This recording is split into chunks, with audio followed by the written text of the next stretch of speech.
তো এটা হলো আমির ফোর্টের সেকেন্ড পার্ট। প্যালেসের ভেতরে কারুকার্যগুলো দেখতে কিছুটা এইরকম।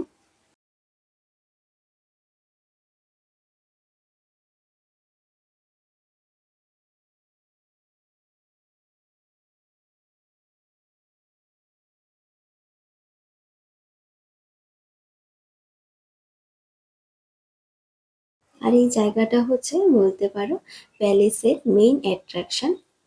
এটার নাম দেওয়া হয়েছিল শীশ মেহেল।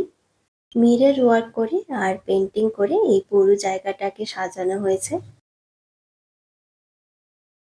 এই শীশ মেহেলের ভিতরে কিন্তু যাওয়া নিষেধ, তাই বাইরে থেকে এই পুরো জায়গাটা ঘুরে দেখতে হয়।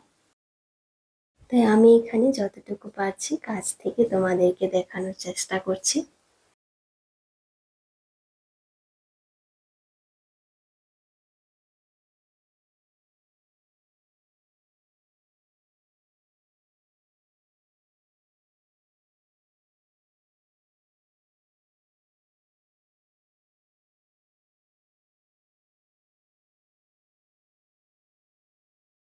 এই আমের ফোর্টের মধ্যেই একটা সিক্রেট টানেল আছে, যেটা দিয়ে আমের ফোর্ট থেকে সরাসরি নাহারগড় ফোর্ট অব্দি যাওয়া যায়।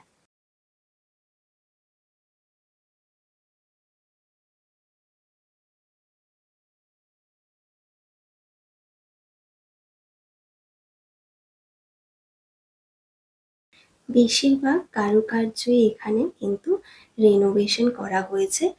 আগের যে কারুকার্যগুলো ছিল বেশিরভাগটাই এখন আর নেই। এই প্যালেসটাকে বানিয়েছিলেন রাজা মান সিং সাল 1592।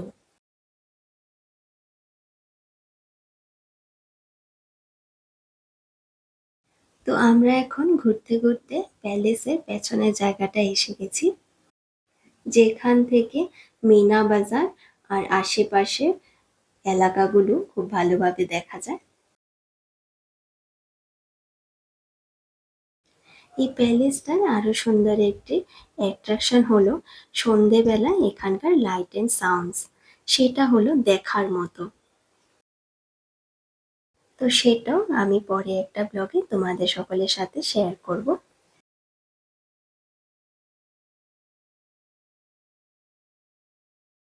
এখানে দেখতেই পাচ্ছ বিশাল বড় বড় দুটো লোহার কড়াইয়ের মতো রয়েছে। আর এই যে এন্ট্রি গেটটা রয়েছে, এটার নাম রয়েছে গণেশ পোল গেট। তো চলো এখন হচ্ছে ফেরার পালা। আজকের ব্লগটা এখানেই শেষ করছি। দেখা হচ্ছে খুব শিগগিরই পরের ব্লগে। সবাই ভালো থেকো।